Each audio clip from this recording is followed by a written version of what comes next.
মোটামুটি সবই পারি, শুধু নিজের এলাকা দিয়ে সানগ্লাসটাই পরে যেতে পারি না। এটা বলানো উচিত ছিল না। মোটামুটি সবই পারি, কিন্তু দেহ দেখানো ছাড়া টিকটক বানাতে পারি না। আর তোদের মতো টিকটক মারানিদের এখন থেকে আমিও আর ছাড়বো না।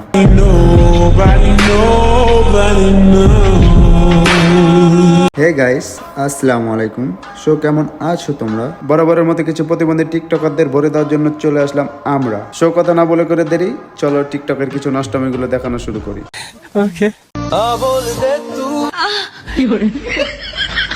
যেমনে পড়ছে ব্যথা পাওয়া উচিত তার পা ছাই।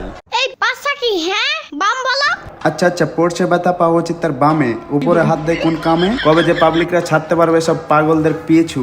এরা কি টিকটক এসে টিকটক করে নাকি অন্য কিছু? নো টিকটক করি না, ঠক ঠক কর। আচ্ছা, ঠক ঠক কি নিজের বাসাতেই করেন নাকি লিটনের ফ্ল্যাটে? আমি বলুম না, আমার শরম করে।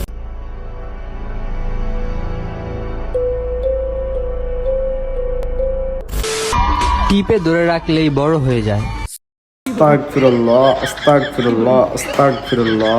আই মিন মেসেঞ্জারের ইমোজিগুলো। সেটা তুমি আগে বলবা না? আমি আরো ভাবছি যেটা টিপতে টিপতে গরম হয়ে যায়,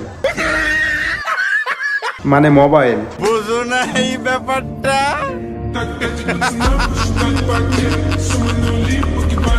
বুঝবে বা কেমনে? এত ছোট ছোট গাছে যদি দেখে বড় বড় তাল, আরে এত ছোট ছোট গাছে যদি দেখে বড় বড় তাল, তাহলে কি আর আমাদের হুঁশ থাকবে চিরকাল? এটা আগে তুমি বলবা না?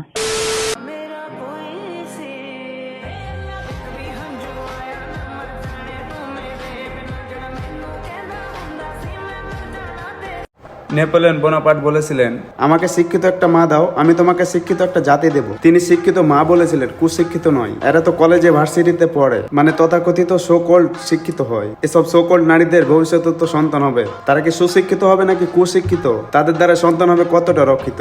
টিকটকে তো আরো অনেক মানুষ আছে তারা টিকটক করে, তারা কি এসব আবর্জনা দিয়ে প্রোফাইল ভর্তি করে? আমি তো বুঝি না, মাথায় ঢুকে না।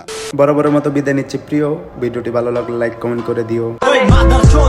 আমার বাইজে গেছে 12টা, একটা দিয়া চলে না তাই নিয়োগ দিছি 12টা। করতে যাইস না ঠেডা, আমি তোর মতো আসতে 7টা। বিট শুই না র‍্যাপ, পাগলার ভাষণ চলে ভাট্টা।